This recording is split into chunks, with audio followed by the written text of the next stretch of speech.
Terima kasih untuk Anda yang masih bersama kami. Bagi Anda yang baru bergabung, berikut kami sajikan kembali 3 berita utama hari ini.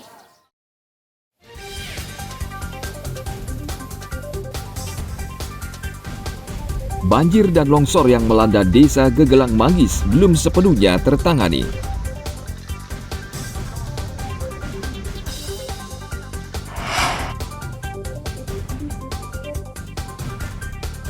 Populasi ikan red devil di Danau Batur mengancam kehidupan para nelayan.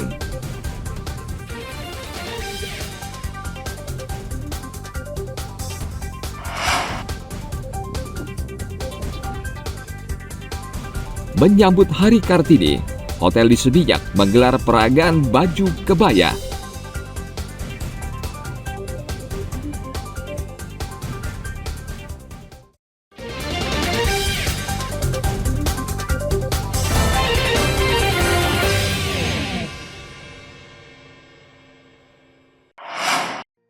Ibu Kota Nusantara adalah pekerjaan besar bersama untuk kemajuan bangsa Indonesia.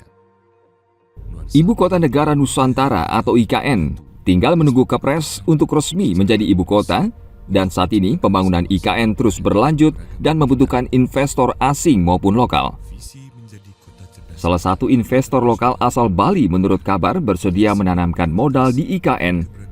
Perusahaan tersebut bergerak di bidang hotel, retail, dan restoran. Perusahaan ini menjadi investor pertama di luar Pulau Jawa yang menanamkan modal di IKN. Setelah saya datang ke sana, memang luar biasa ya saya lihat ya. Ya, kotanya, keindahannya juga, saya lihat penataannya.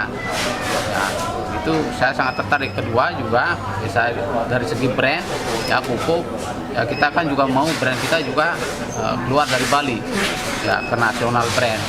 Nah, walaupun kami dari kampung, istilahnya dari Bali, tetapi kan boleh-boleh aja lah. Kita kan juga mau brand kita ke ranah ke nasional. Gitu. Sebagai pusat transformasi pelestarian alam, Hingga saat ini ada sekitar 15 hingga 20 investor lokal yang bersedia menanamkan modalnya di IKN. dalam pembangunan PT Bina Karya Persero, perusahaan BUMN di bawah Kementerian Keuangan, mendukung investor lokal untuk menanamkan modal untuk pembangunan IKN. keragaman hayati PT Bina Karya Persero terus mengajak investor lain untuk terus serta membangun IKN termasuk investor asing. Dengan masuknya investor dari Bali diharapkan bisa memicu investor lain dari Indonesia Timur untuk berinvestasi di IKN. dalam upaya memanusiakan manusia. Tim Liputan melaporkan dari Kabupaten Badung. Cita-cita membangun kota masa depan. Smart.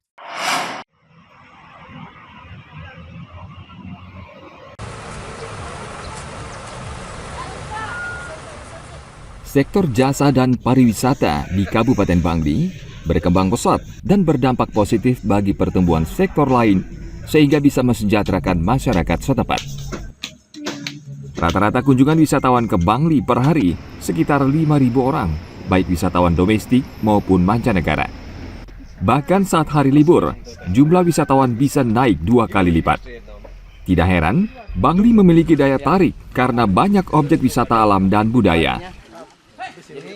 Bahkan sektor pertanian atau agrowisata juga ikut menyumbang pertumbuhan. Terbukti dari minat wisatawan terhadap jeruk dan kopi Kintamani yang khas dan sudah terkenal luas. Multiplier efeknya akan berdampak kepada yang lain. Jadi perputaran ekonomi tidak hanya menyangkut di pariwisata, tapi keseluruhan sektor akan berpengaruh. Jadi ketika daya beli sudah meningkat dan lain sebagainya, Tiang rasa Bangli yang mungkin tidak hanya sektor pariwisata, tetapi juga pertaniannya juga luar biasa. Nah, ini akan menjadi multiplier effect bagi sektor-sektor yang lainnya. Pemkab Bangli berusaha terus untuk meningkatkan citra pariwisata Bangli untuk memikat wisatawan. Terlebih kawasan Bali Selatan saat ini sudah semakin padat, sehingga Bangli bisa menjadi alternatif wisata alam dan agrowisata yang berkualitas. Tim Liputan melaporkan dari Kabupaten Bangli. Manis nggak? Manis banget.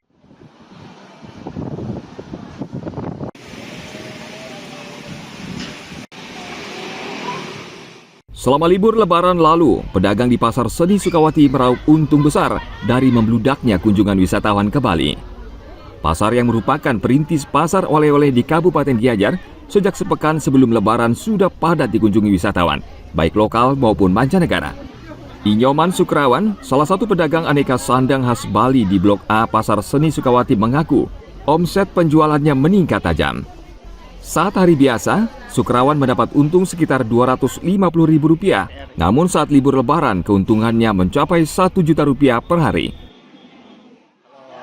Hari raya dengan hari-hari biasa itu ya, jauh. Dari hari biasanya berapa Pak jualan? Ya minimal jualannya belum dipotong untung itu kotor 500, 300 itu masih kotor. Ya, Kalau kalau ini ya sampai dapat jualan 1.000 ya 1.200 ya mungkin dapat untungnya udah ya 300-an lah, 300, 2,5 dapat lah untung. kalau sehari-harinya sampai sepi Pak? Sehari-harinya sepi, hari biasa itu nggak ada event-event hari raya, memang enggak. Ya, kalau ada event-event liburan anak-anak, Lebaran, Tahun Baru itu baru ada. Apa aja yang dibeli Pak? Ya, segala macam nih, banyak oleh-oleh. Oh, mau dibawa kemana? Bawa ke Makassar. Pasarnya. Gimana Pak? Tadi suasana di pasar? Ya bagus, bersih, ya nyaman. Pasar Seni Sukawati sudah lama dikenal wisatawan sebagai pasar tempat mencari oleh-oleh atau cendramata di Bali.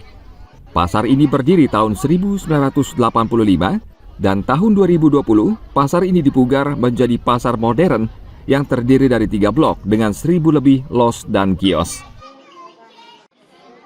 Tim Liputan melaporkan dari Kabupaten Gianyar.